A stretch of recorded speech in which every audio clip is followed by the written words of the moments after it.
Hey everyone, what's up? So today I'm going to be doing part 5 of this reading from Diane Downs' book. Now, it has been a while since I've done one of these readings, and I think that was the case the last time too. I said that I was going to continue with these readings, and then I did one, and then I fucked off for like 6 more months, but I think I'm going to continue doing these readings for real this time. It might be like once a week, maybe, because usually I'm just so tired from work, and then on my days off I just want to relax mostly. Not that this can't be a relaxing, you know, thing, but yeah, so it's probably going to be like once a week that I upload these readings. It'll probably be the content that I'm sticking to for now, but I might upload videos like in between, because there are a few ideas for videos that I do want to do, but I do want to continue with this reading because it seems that it has attracted some attention, which is pretty cool. It's cool that other people are interested in this case and with Diane Downs and whatnot. And I also want to address a comment in the first part of the reading.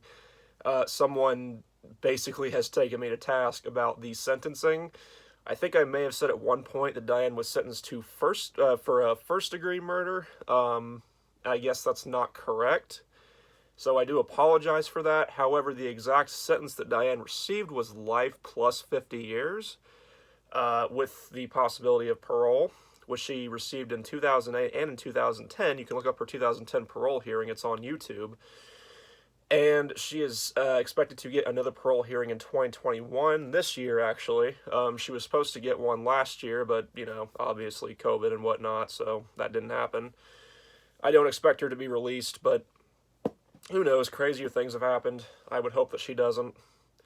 But anyways, this person basically said that that wasn't correct, and also pointed out Anne Rule, which I was aware of Anne Rule as an author. She wrote a true crime book on Diane Downs. She's also written a bunch of other stuff. I've actually even thought about checking her out, and I probably will at some point. I'm a big reader. I've got a lot of stuff to read, so I mean, so much to read in so little time. But I mean, I might check her out at some point, because this book is essentially kind of like a response almost to Anne Rule's book on Diane Downs. So I was aware of that author, and someone responded to that comment and actually said that in Oregon, I don't know if this is still the case, but they use the present tense, so maybe it is still the case, but in Oregon there's only murder and attempted murder, and Diane was sentenced for murder, attempted murder, and I believe assault. I don't know how many. I believe it was probably two counts of attempted murder and one account of murder, obviously.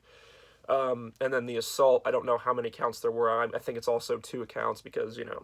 But, so I wanted to address that specific comment. If I said it was first-degree murder, I apologize, but I think it's fair to assume in this context, since the killing and the attempted killings of Diane's children seem to be calculated, so I probably assume that it was first-degree murder, because, you know, there's a difference between first-degree, second-degree, and whatnot. And based on the sentence, which again was life plus 50 years in prison, I would assume it was a first-degree murder sentence, but I guess it wasn't, so I apologize for that. Other than that, oh yeah, and recently there's been a person who's been also commenting on my readings in defense of Diane Downs, if you can believe that. There are actually people out there who try to defend Diane Downs, which is crazy to me, you know, but they've commented like 3 or 4 times. I responded to one of their comments and basically told them just to save their breath, because they're not going to convince me. And the thing is, I've seen this person on other videos with way more attention than my videos of the readings of this book, and they're also trying to defend Diane, and they have this one video, which strangely enough, the likes and dislikes are turned off and the comments are turned off, so, you know, a little bit weird. It's a video, I've seen it before. The same person has shared the same video before. I've seen it, but it's a video of Christy basically saying that she doesn't remember a lot about what happened, including who shot her, and they're trying to use that as evidence that Diane didn't actually do it. But here's the thing, though.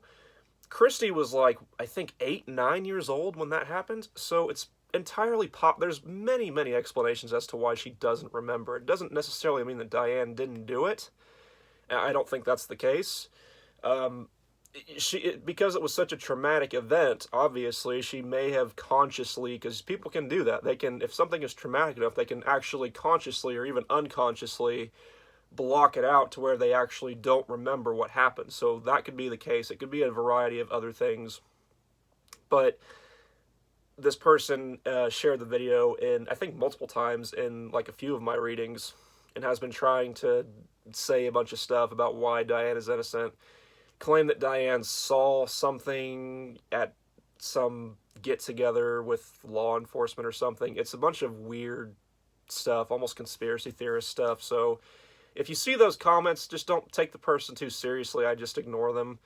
I say that, and that I responded to one of their comments, but still, I mean, if you want to respond to them, like, go ahead, but I wouldn't take the person too seriously. I'd maybe respond to them like once or something if you feel the need to, but I'd try to just ignore them. So, because again, I've seen them on other videos of Diane Downs, whether it's interviews or people discussing Diane and stuff like that, trying to argue her innocence, which I don't believe at all. So, yeah. And then one more thing, then I'll get to the reading. I know this is a long preface, but someone pointed out, not someone, I mean, they're a body language analysis channel, and they said that unusual behavior or like suspicious behavior isn't evidence of a crime.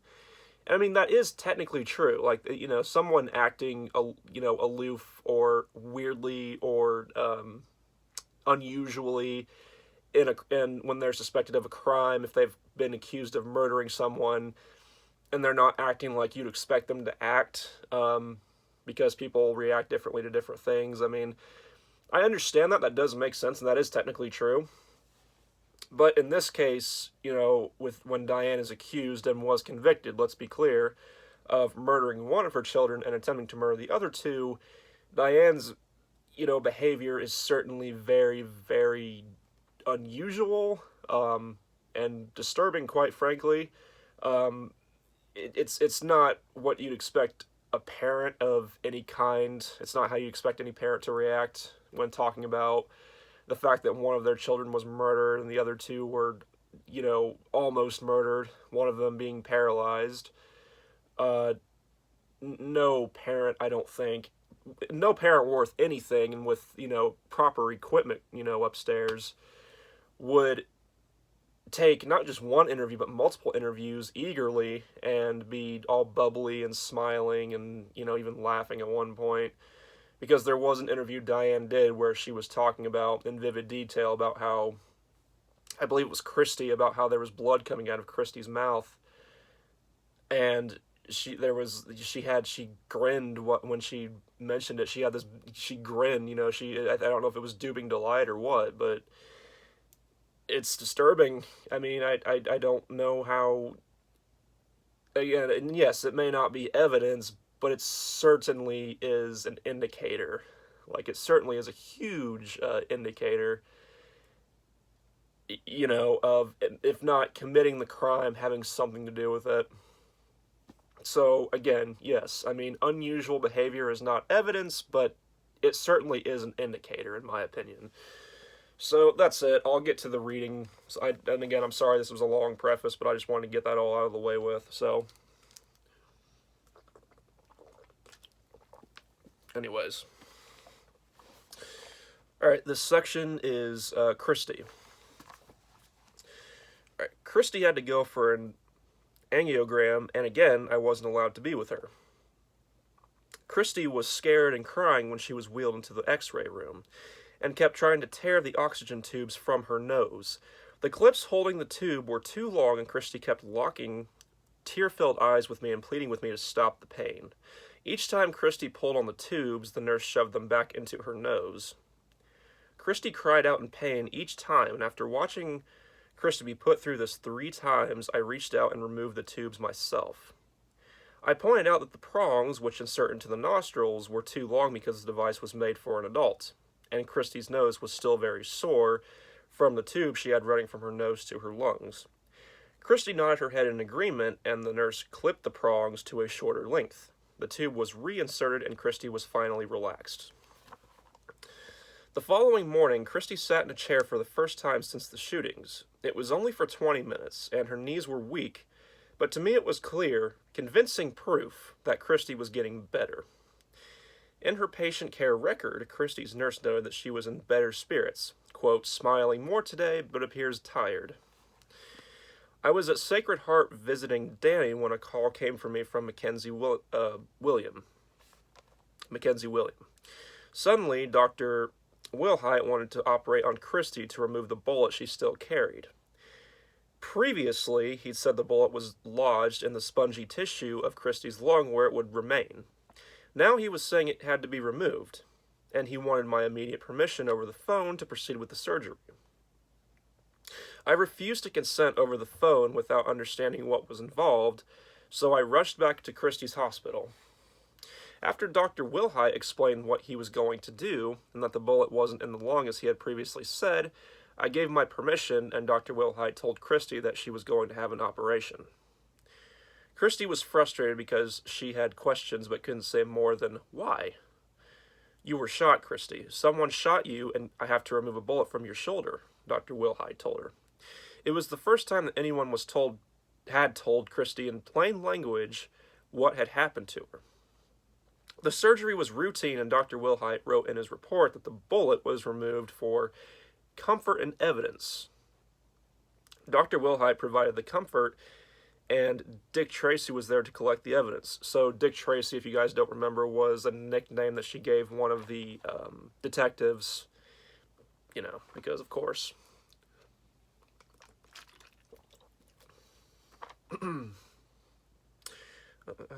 Can we have the bullet for evidence? Tracy asked me. I was surprised by his bluntness. That's not really an unusual question. It's not like he's gonna, be like, "Oh, can we please have the bullet, please?" He's obviously gonna ask a question like that, and a bullet would be evidence as to find out who did this, so they can, trace it back to a firearm or something like that that they may find at the scene of the crime, stuff like that.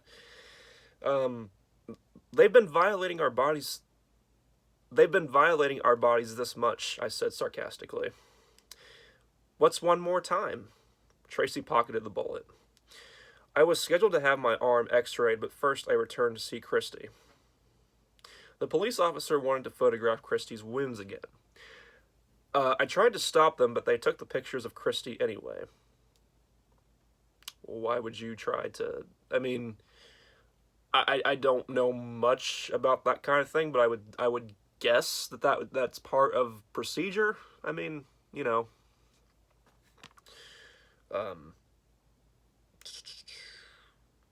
see. Later they returned to take more pictures of my arm. Unlike the face and arm photos taken the night of the shootings, in this second set of photos, I was not crying. I was tired and annoyed that the officers were spending so much time taking pictures of us instead of looking for the man who had murdered my daughter. Well, that's what they're supposed to do. They're supposed to take pictures and gather evidence and whatnot. Dr. Wilhite finished examining Christy. Then Dr. John Tracy, a speech therapist, spent half an hour with her. Finally, psychiatrist Dr. Jerome Vergamini attempted to help her remember what had happened the night of the shootings. Vergamini's report, written in the progress notes of May 26th, shows clearly that Christy could not recall anything at all about that night. Psychiatry. Patient alert, but aphasic for speech, cannot talk. Appears to recognize various objects and can nod yes or shake head no to correctly identify and respond. Patient denies that she recalls any details of the events leading to her hospitalization. She appears genuinely confused about how her trauma occurred. Patient was prepared for the eventuality that she may be questioned extensively about the incident, and she appeared agreeable. End quote. The first day Christy was able to get up out of bed and into her wheelchair wasn't until the 26th, a week after she was shot. Christy was hanging on to the right armrest of the chair with her left hand, and her shoulder pressed into the side of the chair. She was in agony when Paula Crognale came to interrogate her. Paula asked, "What happened that night, Christy?" And Christy cried and said, "I don't know." And every time Christy would say, "I don't know," Paula would say, "Yes, you do, Christy. You do too know." They were torturing my daughter. You could see the pain all over her face and her eyes. Her body was crunched up, and Paula kept telling her she knew something she couldn't remember. Even if Christy did remember more, she couldn't have said it anyway. She was saying all she could say. The nurses' reports were all the same. Can say, yes, no, and I don't know. Christy couldn't talk, but everyone was asking her questions and demanding answers. It was cruel to pile all this pressure and all these questions onto Christy when she couldn't even talk, but they weren't as interested in her condition as they were in their case. So, I mean, it might be fair to assume that maybe they were being a little bit, don't really know the word I'm looking for, but persistent, I guess, in getting answers, aside from, like, Diane, because they probably, I don't know, at this point, they may have suspected Diane, you know. She might be a suspect by default at this point. Not the, prime suspect, but, a suspected suspect, and suspected, that's great. But we have to remember that this is all written from Diane's point of view, perspective, so we can only take what she says and her claims in this book with a grain of salt. Maybe this happened, maybe this didn't. It's hard to say. And like I said, this is kind of a response to Anne Rule's book that she wrote about Diane Downs, so, of course Diane's going to make claims and try to be as defensive as possible. And of course she's also going to paint herself in just a fabulous, wonderful light. Because I believe when she was on the stand and she was being convicted and whatnot, and she was being tried and asked questions, there was a psychologist who actually said that she identified with histrionic personality, which essentially just means, narcissists, sociopathic, and whatnot, which I think it would be fair to assume that Diane is. Obviously, I'm no psychologist, but with the way she carries herself in her interviews that she's had. And I also want to mention there's an interview with Oprah that Diane did way back in 1988. And it was a fairly lengthy interview. It was about 47 minutes or something like that. And they had Anne Rule there, too, the author of the true crime book about Diane Downs.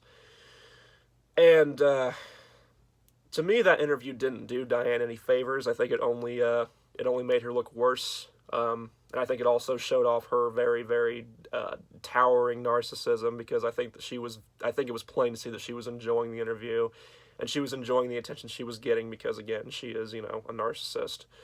So I would check that interview out, but yeah, so again, anyways, we can only take all these claims with a grain of salt, without knowing the accounts of, like, the actual nurses that she's talking about, the doctors, as well as the detectives and whatnot. Alright, so the next section is Recollection, Wes Fredrickson. I arrived at the hospital to visit my grandchildren and saw Paula, a sheriff's detective, and a nurse in Christy's room. They didn't see me. Christy had been bedridden, and it was the first time she'd been up. I felt it was more important for her to be left alone.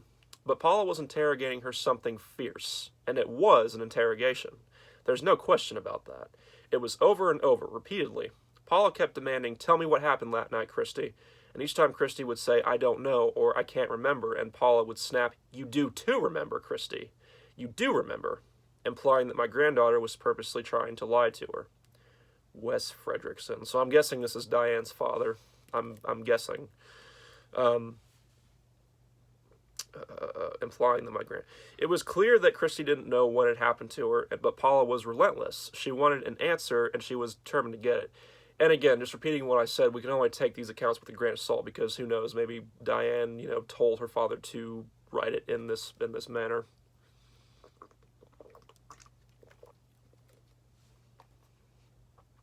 I finally went to the head of the hospital administration. 3 times I talked to him to try to get them to stop. I felt someone should care about Christy, and no one did. It hurt her to be struggling to stay alive and then to have someone there all the time badgering her, and that's exactly what they were doing to her. I was concerned about her health, and not about them being able to put their puzzle together.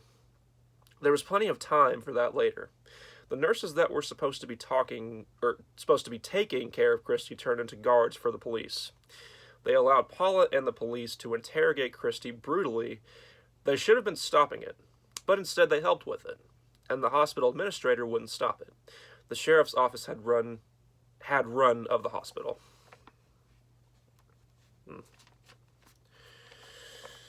Remember, grain of salt. Alright, next section, we're back to discussing Christy. I visited Christy around 10 o'clock the next morning, May 27th. Christy used her hands and a form of pantomime to ask me why Cheryl couldn't visit, and Cheryl was the one that was killed. I had known this question was going to come, and I knew it was not going to be easy to tell Christy that her sister was dead. I took Christy's hand in my own and told Christy that Danny was in another hospital and couldn't talk.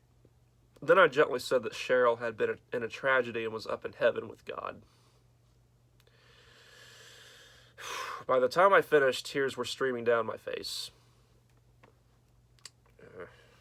Christy sat listening to me, and tears filled her eyes. Christy didn't want anyone to see her cry, so she motioned to me to close the door, but two nurses and one of the detectives came in. Pointing to the detective, Christy said, "Him too?" Meaning did he have to stay there too? "Him too," I sighed. Christy wanted to cry, but she wouldn't do it in front of them. It was a classic example of like mother, like daughter.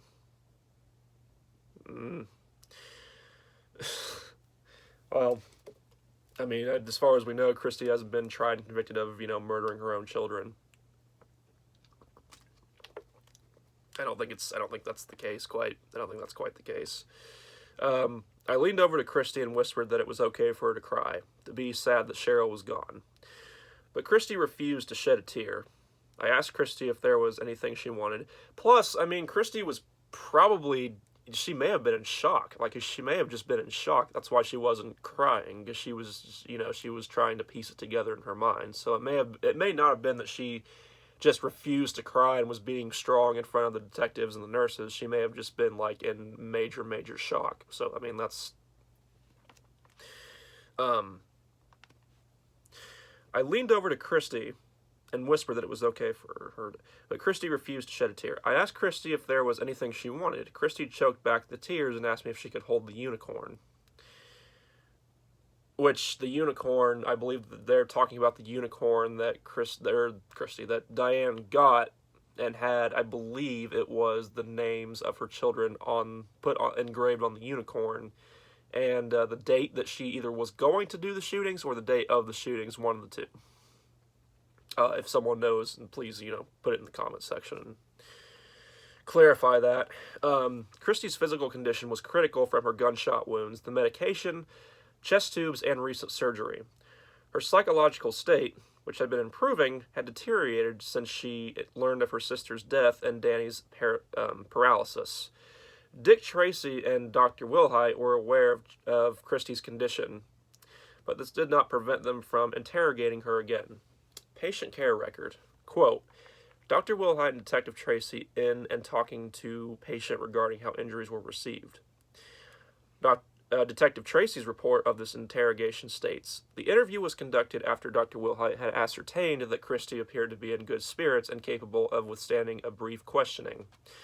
Tracy's claim that Christy was in good spirits was at odds with the patient care record, which said Christy was, quote, crying frequently, asked about death of sister, complains of pain when right shoulder is touched. The first interrogation, for Tracy, was unfruitful. Wilhite, colon, do you know what happened to you? Christy, no, shaking her head negatively. Wilhite, do you know what happened to your brother and sister? Christy, no. Wilhite, do you know where your brother is? Christy, yes, nodding in the affirmative. Tracy, did you go for a ride in the country before you came into the hospital? Christy, I don't know. Wilhite, do you know how you got hurt? Christy, no, shaking her head negatively. Wilhite, do you know how your brother got hurt? Christy, no. Wilhite, do you know how your sister got hurt? Christy, no. Wilhite, do you know where she is? Christy, no, started crying.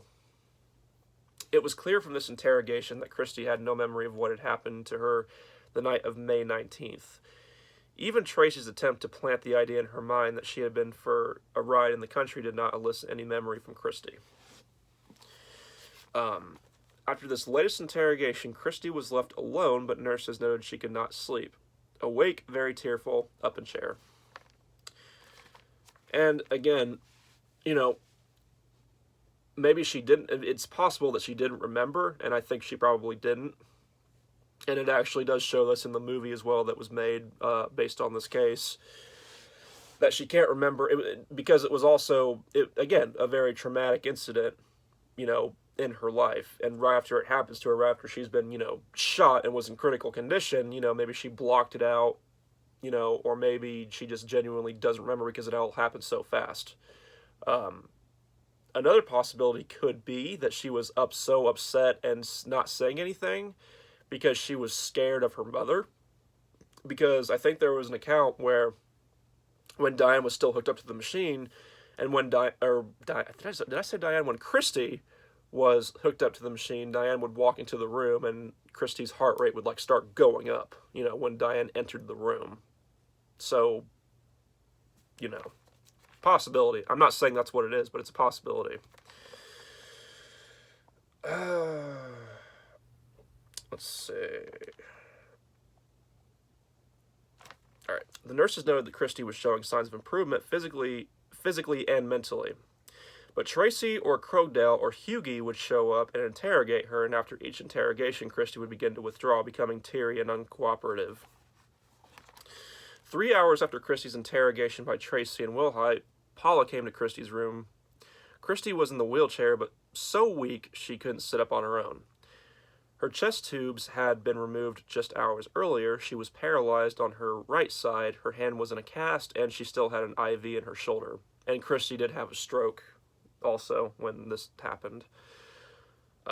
Paula took pillows and a blanket and placed them around Christy's small frame to keep her from falling over. She was thin and weak from having 3 units of blood replaced. Christy was barely strong enough to sit up, much less be taken outside. The patient care record for May 27, 1983 at 1800, 6 o'clock p.m. contains a nurse's notation casual in its brevity. Outside in wheelchair with DA friend. But what the entry does not show is that Paula Krogdale took Christy out of the hospital without being accompanied by a nurse or other medical personnel.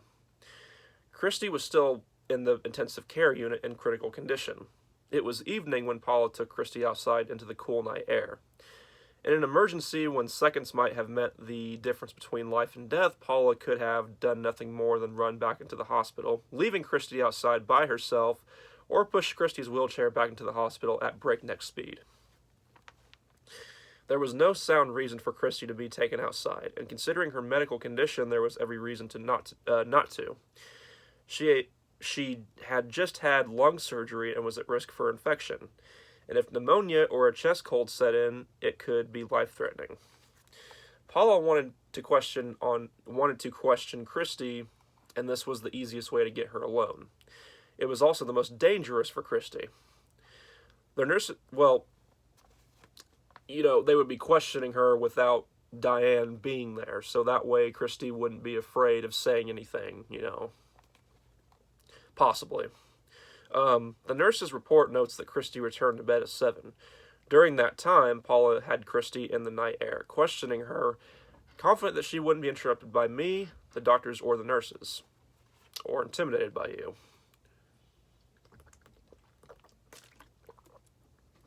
Around 8 that evening, Christy surprised everyone by speaking her first sentence. She spoke about her father, then said, "I know Arizona." It was a real milestone. They removed Christy's IV for the first time in many days. Nurses noted that Christy was happy and laughing. Mother here visiting with daughter. Seems very happy. Smiling, watching TV, and laughing. Christy continued to be cheerful and happy for the next 2 hours. They talked a bit more, and Christy finally fell asleep watching TV at 11 o'clock. But an hour and a half later, Christy was awake. Patient care record. Fussing, cries whenever nurse leaves room, sleeps 20 to 30 minutes, cries in sleep and awakens. When questioned if she was dreaming, says no. And she may have started remembering the stuff that happened, so that's a possibility too. That's why she started getting upset again and going through all this. States, I don't know when asked why is crying. Denies pain except when right shoulder is touched. For Christy, this day had been the worst since she had been shot. She learned that her sister was dead and that her brother couldn't walk. Detective Tracy and Dr. Wilhite asked her questions, but they didn't seem to believe her answers. Then Paula came and took her outside and asked her more questions, and Paula apparently didn't believe her either. Every time Christy turned around and someone was there demanding to know what had happened, she kept saying over and over that she couldn't remember, but no one seemed satisfied. Paula, least of all. Christy didn't like it when Paula thought she was lying. Dr. Wilhite's progress notes entry for the day shows that I talked to him about possibility of having both of her children in the same room. She would like to have both children in the same room. And I wanted that room to be at Sacred Heart Hospital. Christy was being subjected to interrogations by Dick Tracy, Paula Krogdale, the district attorney, and others. And the nurses acted as guards to keep the family out of the room and make sure police had unrestricted access to Christy, even though she was still in critical condition. I made it clear to doctors Wilhite and Miller that I wanted Christy transferred from Mackenzie Willamette to Sacred Heart. In my exuberance, I examined that I would take Christy there myself if I have to. Christy was doing better, and being with Danny would help both of them. I mentioned it to Christy, and the idea of being with her brother excited her and cheered her up. Dr. Wilhite, apparently believing that I was immediately going to attempt to take Christy out of the hospital myself, alerted the authorities, and wheels were put into motion that resulted in the state of Oregon taking custody of Christy and Danny. The nurse's notes for the morning show that I visited between Christy's physical therapy at 9 and a speech therapy at 10. I returned at 11, and Christy was talking, laughing at cartoons. Mother talking to Christy frequently about things they'll do when she gets out. Taking a ride outside, chewing bubblegum, Sister Cheryl, etc. After Christy ate a McDonald's cheeseburger and french fries, Dr. Wilhite came to see her and told Christy in plain terms what had happened to her and what parts of her body were injured. Dr. Wilhite asked Christy several questions about what had happened to her, but the patient care record notes that Christy had repeated, "I don't know." But whenever I was there, Christy was in better spirits and more cooperative. Patient care record.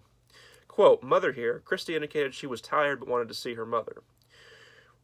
End quote. We had a short visit before Dr. Tracy came for speech therapy. Quote, "Worked for half hour, did very well, see therapist note," wrote the nurse. "Mother here with Sunday for Christy, decided not to wake her. Mother back in, a little the Sunday, watching TV with mother. Awake with mother at bedside, it indicates inappropriate answers to yes and no questions, watching TV, spirits up.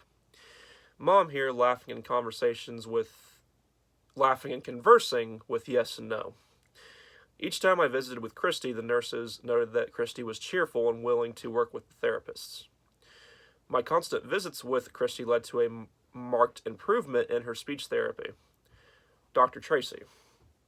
Quote, "Patient responsive and attentive, with minimal crying, completed sentences with name and grade, able to copy first and last name with some problems, attention improved, linguistic status improved, patient is smiling and conversing with mother using yes and no clearly."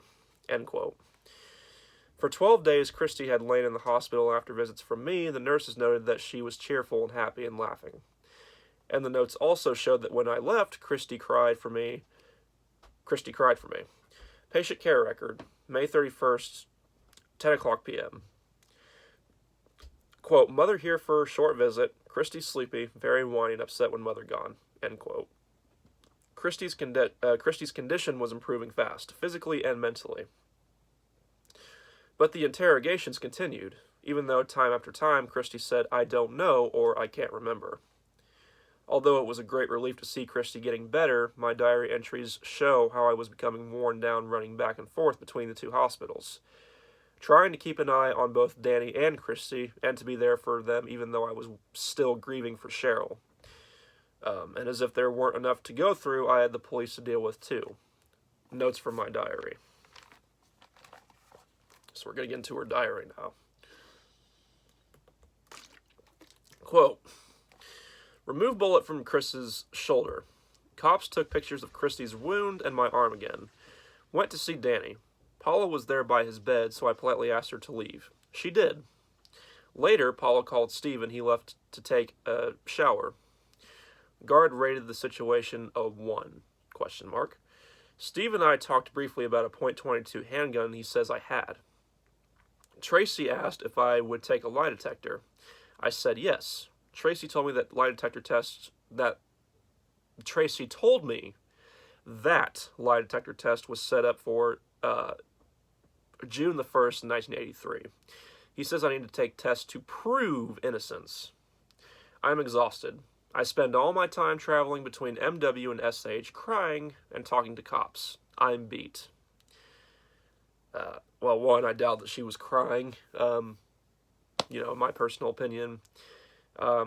2, again, I mean, it's all about her. It's all about her and how she's suffering and whatnot.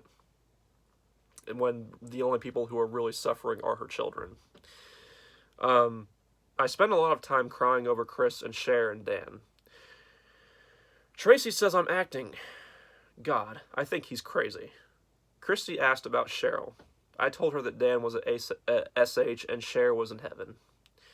Paula took Christy outside alone. I don't think it was safe. The nights are damp and Chris just had lung surgery. Alright. So, next section is about Dick Tracy, aka one of the detectives.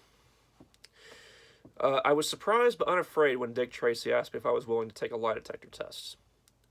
You have to prove your innocence, Diane, Tracy told me sarcastically.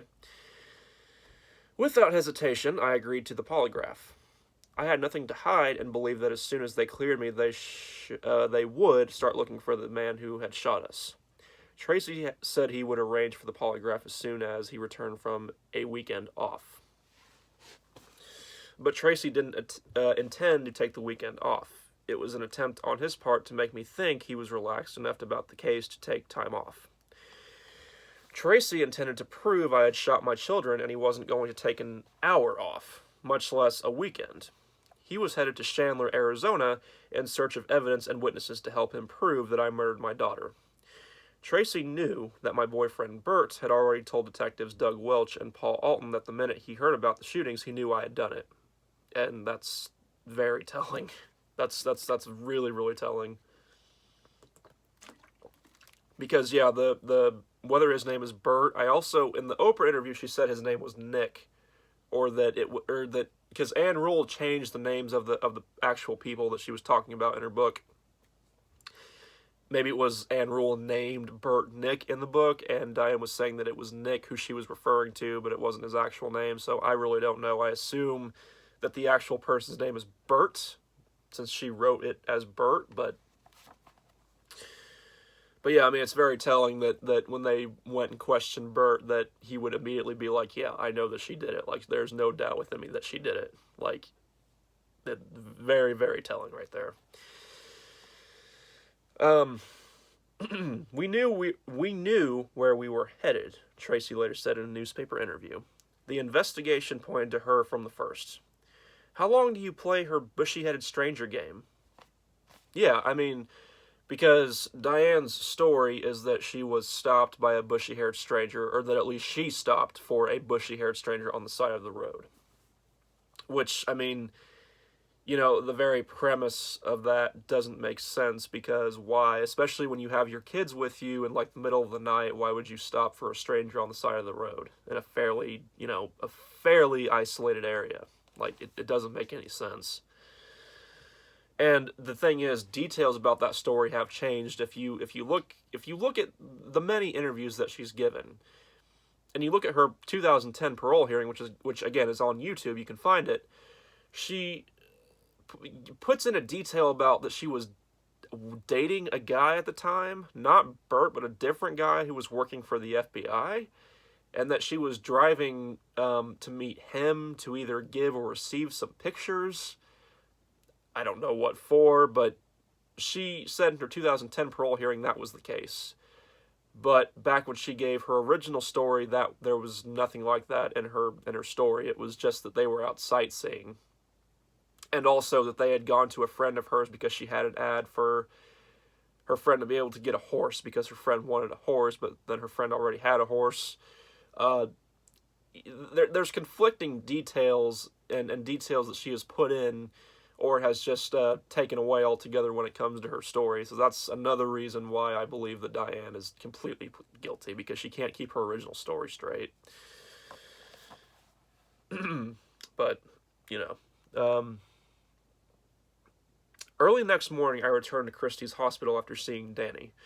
Every day since I had gotten out of the hospital, I had shuttled back and forth between hospitals, hour after hour, crying in the car all the way, then taking a few moments in the parking lot to compose myself before I went in to see my children. This morning, before I went into Christy's room, I stopped in what was being called the guard's room. It was actually the lounge for visitors of ICU patients, but the police had taken it over. I went to the sink and washed my face, trying to calm myself so I wouldn't distress my daughter with a worried, tear-stained face. Dick Tracy was there speaking to George Hurry, a Lane County Sheriff's deputy who was guarding Christy.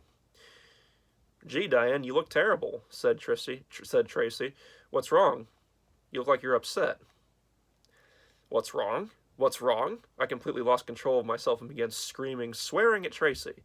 "You motherfuckers spend all of your time sitting there in this goddamn hospital instead of out there looking for the man who did this." Tracy smiled smugly and said, "You've got to get some rest, Diane. You're starting to believe your own story." Well, I mean, it would make sense that they're spending time with the children. I mean, especially in the really in the case of Christy, because remember, at the time, Danny was like 3 years old. He was like a toddler, basically, which is even more heinous. But it would make sense that some of them are spending time with Christy and trying to get some answers out of her as well. Not just Diane.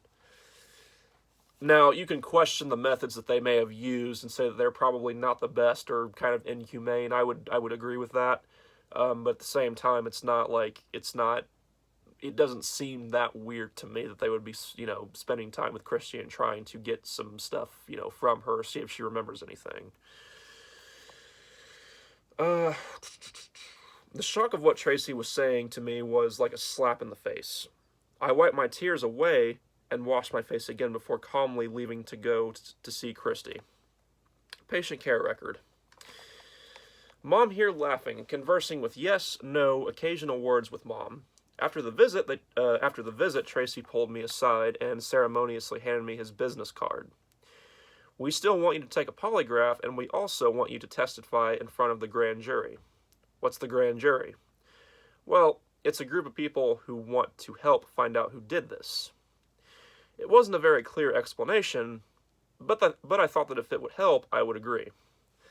I told Tracy that he had been acting all crazy the past few days, and asked if it was because of the .22 handgun Steve had talked about. We discussed the gun for a couple of minutes. "So, you don't have that gun?" Tracy asked. "No." Tracy dropped the subject, and I figured he really didn't have much interest in it. Tracy acted amazed by how cooperative I was. I was the #1 suspect, yet I had signed a form allowing police to search my house and car on the night of the shootings. Had reenacted the crime on videotape. Yeah, she did. She did reenact the crime. And I believe I linked the series of interviews and things that there's like a collage of all the interviews that she's done on YouTube. And the crime reenactment is one of the things that's in that. And in the reenactment of the crime, she's like being really giddy and like laughing and being all lighthearted about it. So again, it's very, very weird. And was probably a very huge indicator. Definitely was a huge indicator. Not just probably was, but,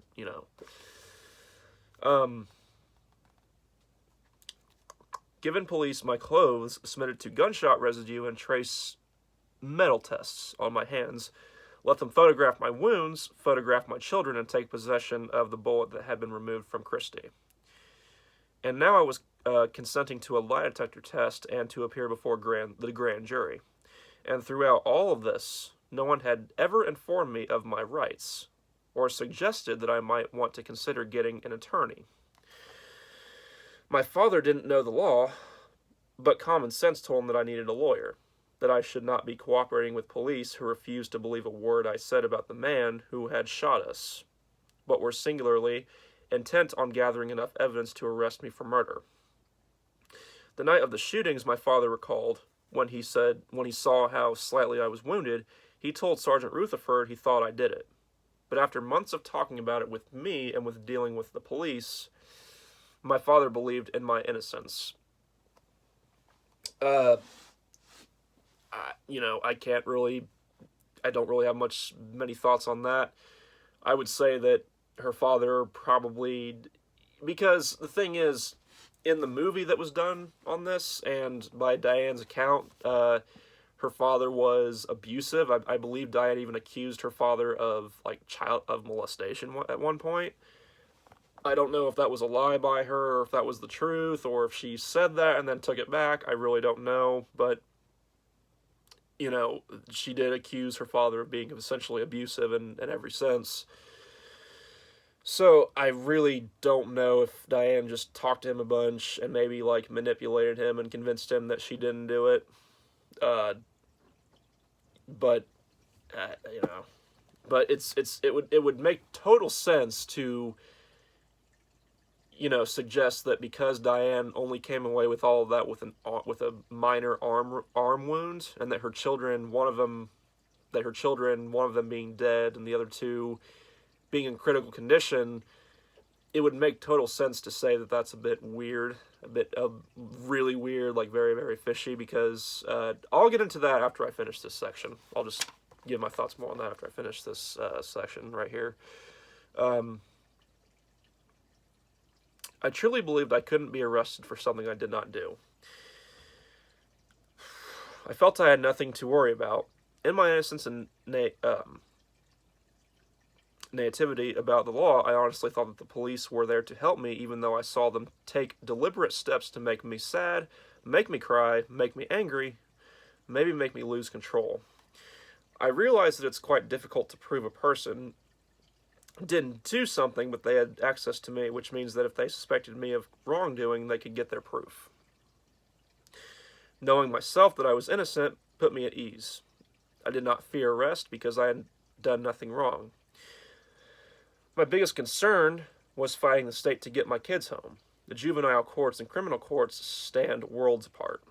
I would soon learn that they weren't that far apart at all, and the game that Tracy was playing with me was about to get deadly serious.